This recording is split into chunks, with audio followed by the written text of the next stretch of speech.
ఇప్పుడు మీ ప్రోగ్రాంలేంటి? ఆఫీస్లో కూర్చొని అర్ధరాత్రి వరకు వర్క్ చేయటమా, లేక ఫీల్డ్ మీదకి వెళ్ళడం లాంటివి ఏమైనా ఉన్నాయా? రెండూ లేవు.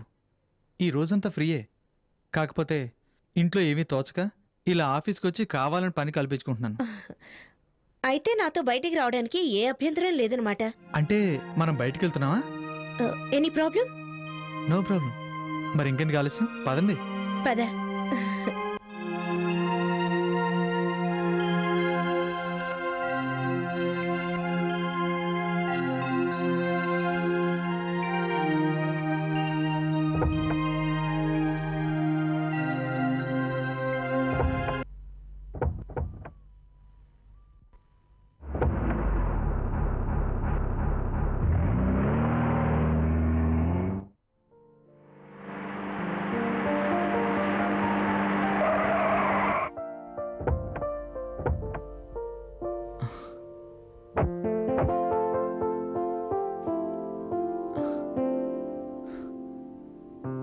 ఇదేంటి, ఏ రెస్టారెంట్కో సినిమా థియేటర్కో తీసుకెళ్తారనుకుంటే ఈ కన్స్ట్రక్షన్ బిల్డింగ్ దగ్గర తీసుకొచ్చారు.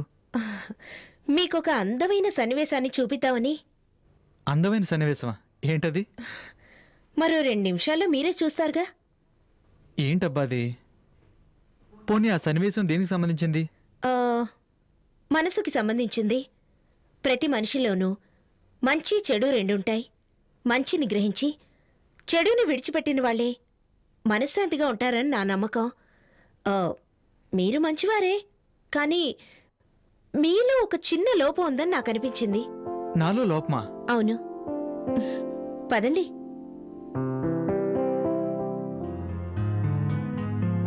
ఇదెక్కడే అగ్ని పరీక్షరా తండ్రి. ఈ మట్టిలో రాళ్లలో నడవడం ఏమిటో, ఈవిడి చెప్పే వేదాంతం వినడం ఏమిటో, అంతా నా దురదృష్టం.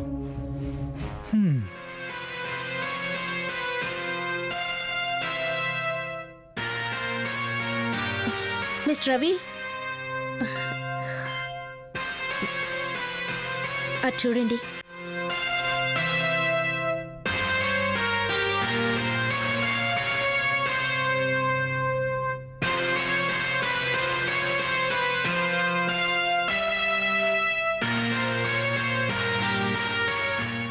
ఆ భార్యాభర్తలిద్దరూ ఎంత ఆనందంగా, ఎంత అన్యోన్యంగా ఉన్నారో చూడండి. వాళ్ళకి ఏసీ రూమ్లు లేవు, 5 స్టార్ డిషెస్ లేవు. అయినా వాళ్ళ మనసు నిండా సంతోషం ఉంది.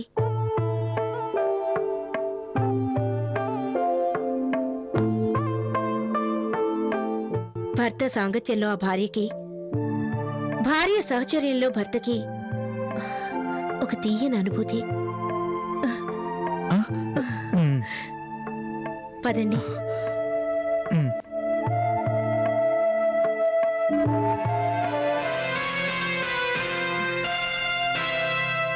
ఆ దంపతుల్ని చూస్తే మీకేమనిపించింది? అది ఓకే ఓకే, ప్రస్తుతం మీరేం చెప్పలేరని నాకు తెలుసు. కానీ మీలో ఉన్న లోపం ఏంటో మీకు కాస్తైనా అర్థమై ఉండాలి. మీ దాంపత్య జీవితంలో చేదు అనుభవాలున్నాయని అసలు వైవాహిక వ్యవస్థనే అసహ్యించుకుంటే ఎలా? రండి.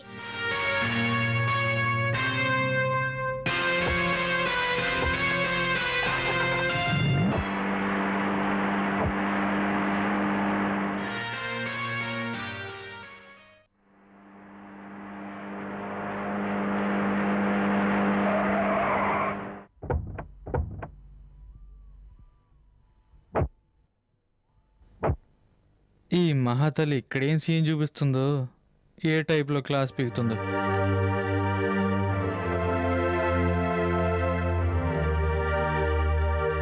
ఒకసారి ఆవిడ్ని చూడండి.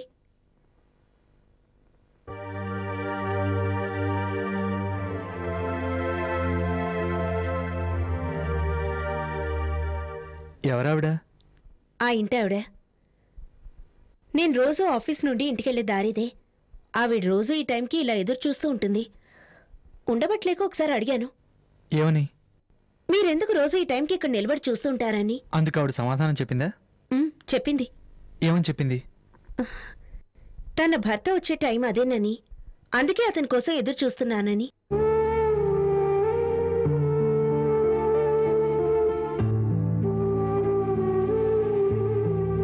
అంతకంటే గొప్ప విషయం ఏంటో తెలుసా? ఆమె పెళ్ళై 20 ఏళ్ల పైనే అయిందట.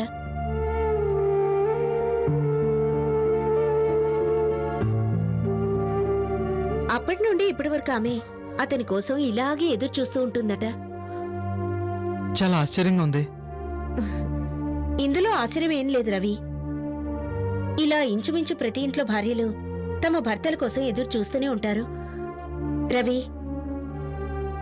భార్యాభర్తల మధ్య ఉండే బంధం తాళితో ముడిపడుతుందనేది నిజం. కానీ వాళ్ళిద్దరి మధ్య దాంపత్యం సవ్యంగా సాగటానికి వాళ్ళ ఎదలోతుల్లో ఎంతటి అనురాగం ఉంటుందో, ఎంతటి ప్రేమ ఉంటుందో మాటల్లో చెప్పడం చాలా కష్టం. ఉదాహరణకి ఆవిడ్నే చూడండి. ఆ వయసులో ఆ ఎండలో నిలబడి అతని కోసం ఎదురు చూడటం అవసరమా? ఇంత దూరం వచ్చిన అతను గేట్ వరకు వచ్చి ఆగిపోడుగా, లోపలికొస్తాడని తెలుసు. అయినా ఆమెలో ఏదో తెలియని ఆత్రం ఆరాటం. ప్రేమకి వయసుతో నిమిత్తం లేదనే మాట ఆవిడ్ని చూస్తే 100% కరెక్ట్ అనిపిస్తుంది కదూ? అవునవును. వెళ్దామా?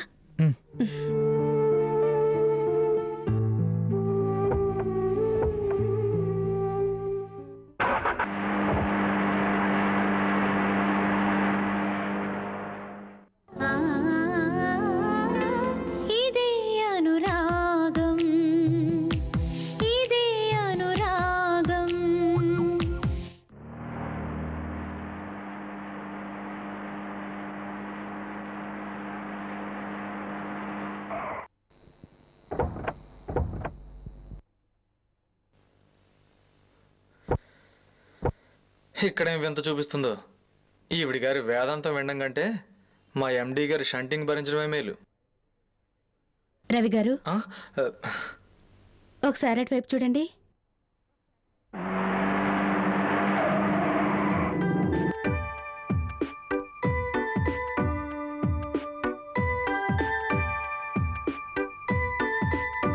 ఆ తల్లులు తమ పిల్లల్ని ఎంత ప్రేమగా తీసుకెళ్తున్నారో చూసారా? సృష్టిలో తీయనైంది అమ్మ స్థానం. ఆ స్థానాన్ని వరంగా ఇచ్చేది భర్త. ఆ భర్తకి భార్య ఇచ్చే బహుమానం సంతానం.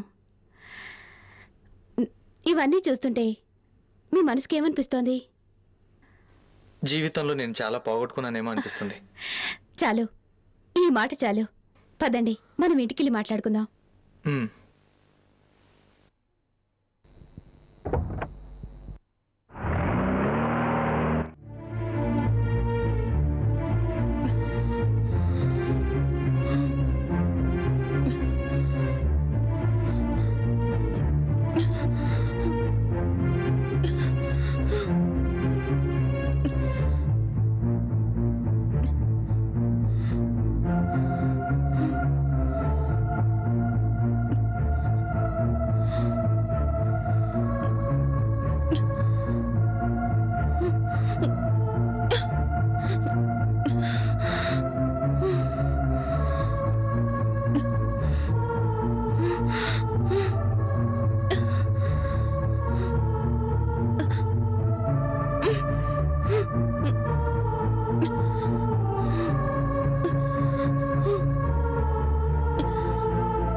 కావాలా? ఏదో ఆపదలో ఉన్నట్టున్నారు. నేను మీకు హెల్ప్ చేస్తాను.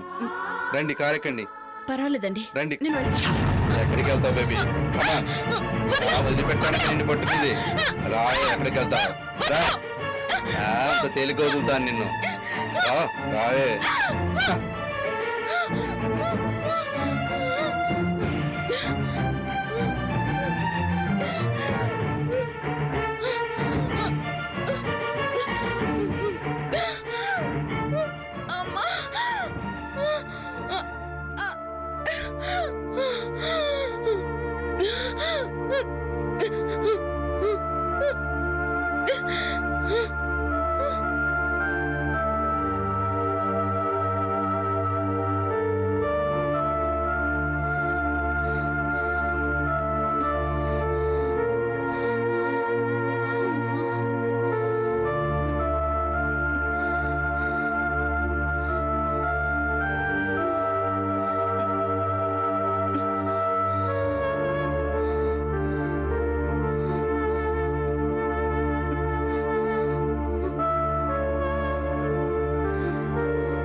ఎవరా అది? అమ్మా ఎవరు ఆడమనిషే.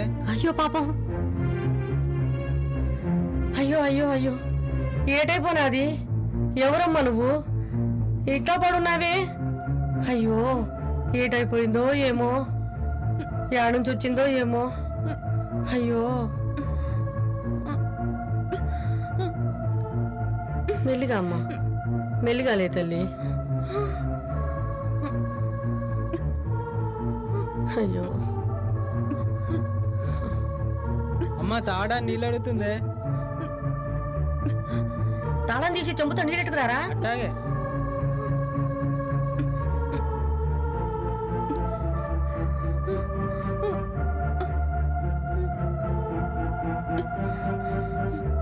ఇగో తాగు తల్లి. ఎంత తాగం వేసిందో ఏమో బిడ్డకి.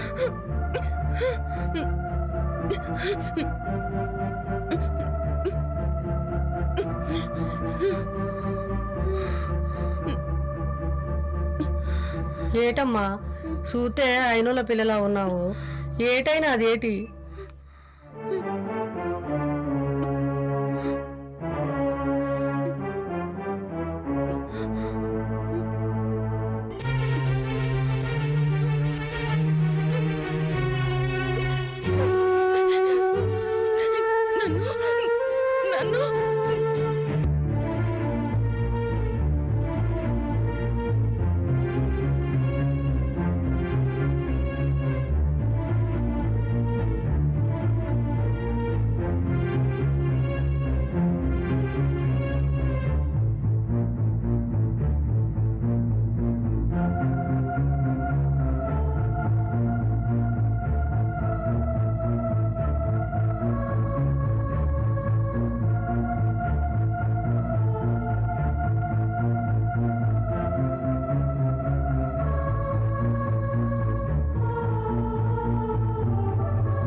మిస్టర్ రవి,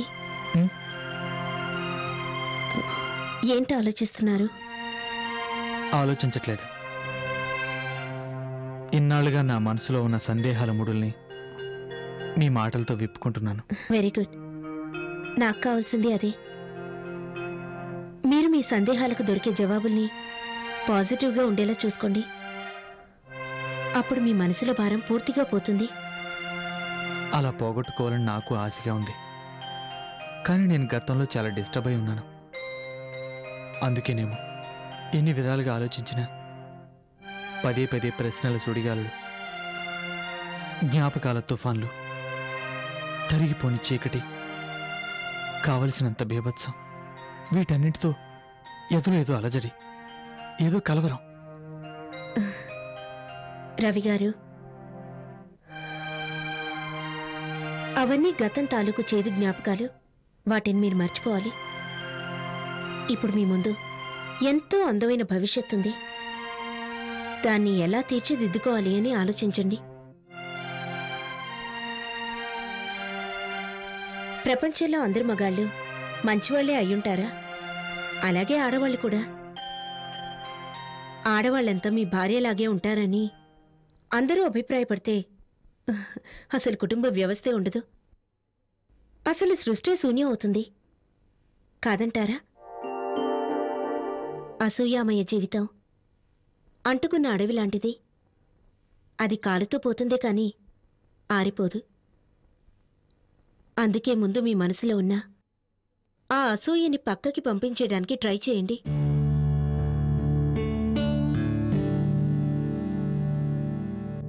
మీ భార్య చేసిన అన్యాయాన్ని తలుచుకునే ముందు మీపై మీ అమ్మగారు చూపించిన వాత్సల్యాన్ని గుర్తు తెచ్చుకోండి. అప్పుడు ఆడవాళ్ల పట్ల మీకున్న కఠినమైన అభిప్రాయం తొలగిపోతుంది. నేను మీ స్నేహితురాల్ని. స్నేహితులెప్పుడూ తమ స్నేహితుల శ్రేయస్సునే కోరుకుంటారు. అందుకే ఇంతగా చెప్తున్నాను. మీరు మారటానికి ప్రయత్నించండి. జీవితాన్ని ప్రేమించడం నేర్చుకోండి. పెళ్ళంటే వేదమంత్రాలు, నాతి చెరామి అంటూ చేసే ప్రమాణాలు, మంగళసూత్రంతో వేసే 3 ముళ్ళు మాత్రమే కాదు, అది ఆలుమగల మధ్య ఉండే సఖ్యతకి, సహచర్యానికి వారధి. ఇరు హృదయాల సంగమంతో సాఫీగా సాగించే ప్రయాణానికి మొదటి మెట్టు.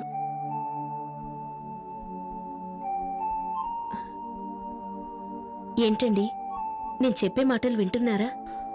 వింటున్నాను. మరే సమాధానం చెప్పరే? మంచి మాటలు చెప్పేటప్పుడు వినాలే కానీ వాదించకూడదు. అయితే నేను చెప్పింది మీకు నచ్చిందన్నమాట. బాగా నచ్చింది. మీలాంటి ఫ్రెండ్ ఇంకాస్త ముందు పరిచయం ఉంటే ఎంత బాగుండో అనిపిస్తుంది. అర్థం లేని ఆవేశంతో నేనేం పోగొట్టుకున్నానో ఇప్పుడు తెలుస్తుంది. నిజంగానే నేను మీకు చాలా రుణపడిపోయాను. Thank you my friend. Thank you so much. Thank you.